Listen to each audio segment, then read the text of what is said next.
Greetings, Dr. Strother here.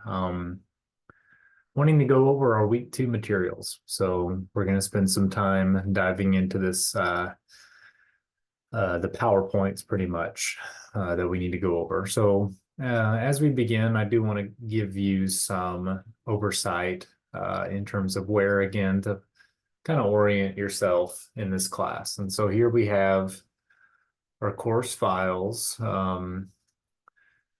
This So like I told you before, the modules will give you instruction on where things are, discussion, assignment, quizzes for module one, module two. You can see we've got the material here.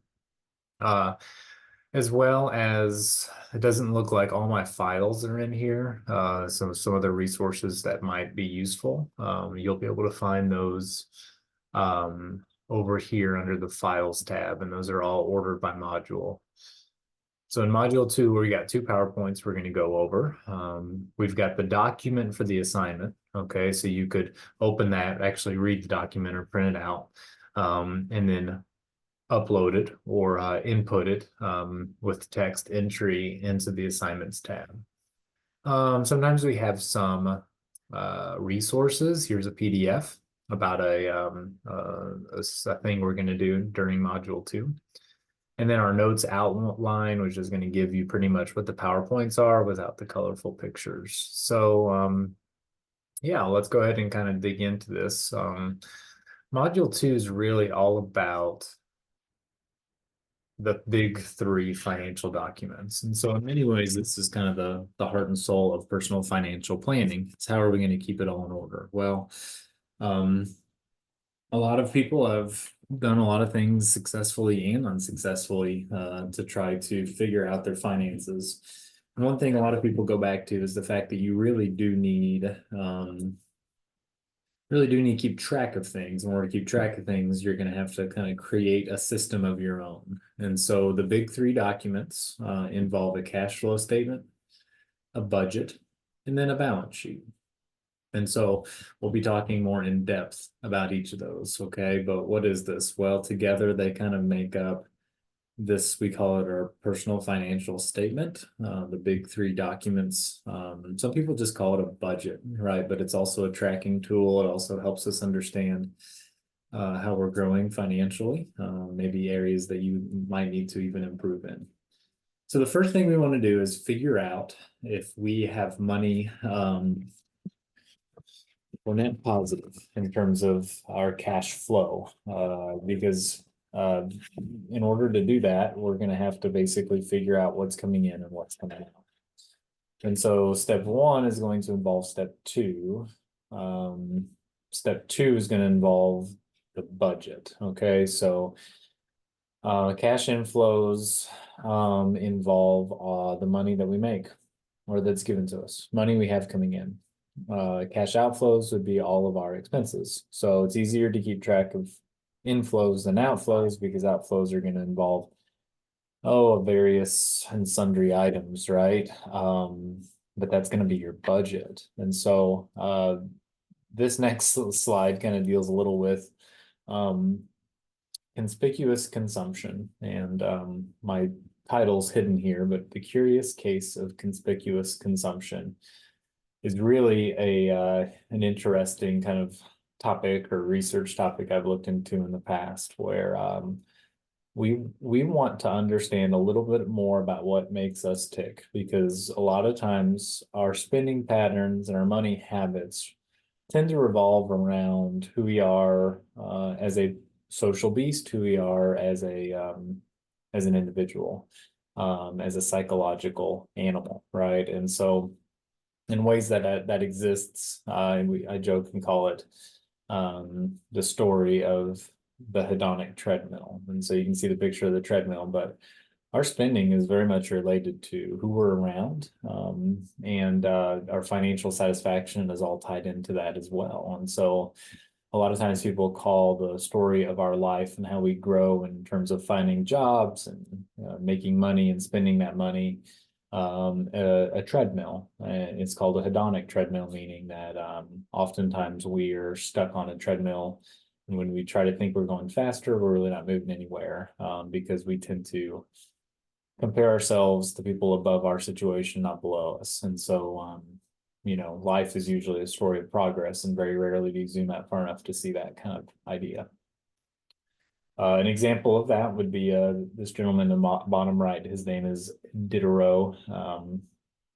He wrote the first encyclopedia. But this interesting character is also pretty smart, right? One time he noted that he had found a nice mirror, and so he decided to buy it for his bedroom. So he buys this nice mirror, and then next day in the morning he looks into the mirror and he realizes just how shabby his clothes are. So he goes out and buys new clothes, right? And then he realizes when he looks in the mirror how he could use some upgrades in his bedroom. And so this one thing leads to the purchase of other things. And so that's called conspicuous consumption. And so really this chapter is kind of about the heart and soul of finance, because a lot of times, if you think about what maybe you had thought about in a introductory level class in personal finance, you'd probably thought maybe we'd create a budget, and you were correct. Okay, and so what we're going to be doing is tracking our spending for a short time period in this class. And so that's going to be one of the assignments that we do, is just kind of look for a month at our spending. And that's healthy, I think, because it helps you understand just how much you spend. Many of us are probably still on parents' bankrolls, and so it makes you maybe appreciative of how much they really are spending to take care of you. But then it also gives you some, I don't know, guidance on where you're at. So, and here's kind of a little bit of the story of the way that life should go. This is called the life cycle hypothesis. And this concept is that we will save our money until we get to retirement, and then we will go through a process of spending the money that we had saved. And so in order to get here, though, you have to save, right? Your consumption line there has to be below what you're actually making in income, and that savings will be able to grow your wealth and be able to create margin in your life, and that will lead to financially good outcomes. But in order to do that, you have to know how much you have coming in and how much you have coming out. And so that's where the budget on the outside, on the out part of it, comes into play, right? You take your cash flows and create a forecast of your future net cash flows. And so the budget's an interesting tool, but it helps us limit spending. It frees us to spend without worry, because we know we can, if it's in our budget, afford to spend said things. So a lot of times people see budgets as, as a thing that's going to be telling you, no, you can't afford this. No, you can't buy that. But what it also does, even though it does do that, is it actually frees you to be able to purchase things without having that concern of, am I really able to afford it? It makes us reflect on our spending patterns, and it gives us a little bit of a guideline for the future. Okay. Good budgets are highly personalized, highly executable, and highly visible. It's almost like goals. And so oftentimes whenever I help people with their personal financial situation, I tell them to take their budget, put it someplace where they're going to see it, put it someplace where they're going to fill it out and be reminded to do it, and make it their own. Sometimes digital tools are the best option for people. Sometimes someone needs to take their budget and put it like on their kitchen table, or tape it to their refrigerator so that they can see it on a daily basis and just kind of be reminded of where they're at. Man, there's a lot of things in our way that keep us from creating budgets. So here you see some of those.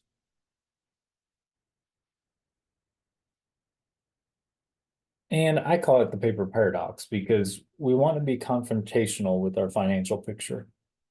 It's not a chain meant to imprison you, and actually it offers the opposite. The only way to be able to spend with complete and utter freedom, knowing you are making a purchase you can afford, is to create the big three kind of documents and follow them. So now let's move on to the personal balance sheet. All right, so that there on the bottom line goes into this top line. our balance sheet is what we have. It's kind of our net worth, right? If you ever hear someone say you're a millionaire, what does that mean? Well, someone's taking their assets, subtracting it by their liabilities to get to their net worth. And the net worth is probably the most comprehensive picture of where someone is currently, in terms of what they have. Okay. So, and someone's trying to grow wealth, accumulate wealth, create margin in their life, that's going to show in the net worth category. Some people spend their entire lives spending every dollar that they make.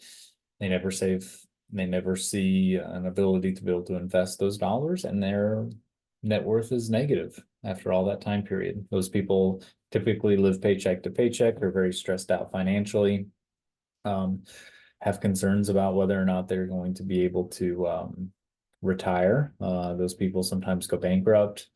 And so, much of what we do in this class is trying to help students understand the importance of growing your net worth, creating margin in your financial life, not spending everything that you have. There's a book out there, matter of fact, I have it somewhere in this office, called The Millionaire Next Door. And this book is, tells us a little bit about the story of people who do a good job of saving. They're called PAWS, prodigious accumulators of wealth, and then people who don't, and those are called underaccumulators of wealth. And tracking those stories of people, and time after time, this guy looked at thousands of different people. He said most of the time someone reaches that millionaire status by living below their means, concerning themselves with the bottom line, valuing their independence over social status. They spend more time managing their wealth than managing their things. And it actually is not something that's achieved through an inheritance as much as what people would say. Oh, you just were given your millions, or you're just some trust fund baby, or things like that. So we have some ratios in this class that can help us understand if someone is in a healthy financial situation or not. And so ratio analysis give us those options. And so liquidity ratio, anytime we see the word liquidity, we're talking about cash. Do you have enough cash on hand? Liquidity is asking if someone has enough money to pay off any debts due in the next year. And sometimes that's a good rule of thumb. If you take all your debt payments, add them up over the course of a year, you should have enough cash on hand to be able to pay for those. Okay, that's a healthy thing. Debt to asset ratio is similar. How much do you have in total debt divided by your total assets? Your savings rate, how much are you saving divided by how much you actually have to spend. 10% is a common goal. Some people say they want to save up to 20 or 30%. So yeah, so we've got all these different tools that we can use in financial planning to see where you are at. So I'm going to stop there. Remember, we've got assignments that are due. The message board, the two different assignments. Every module either has one assignment or two assignments due, and then your quiz. And like we went over in this unit, your financial plan, okay, is let me stop sharing here.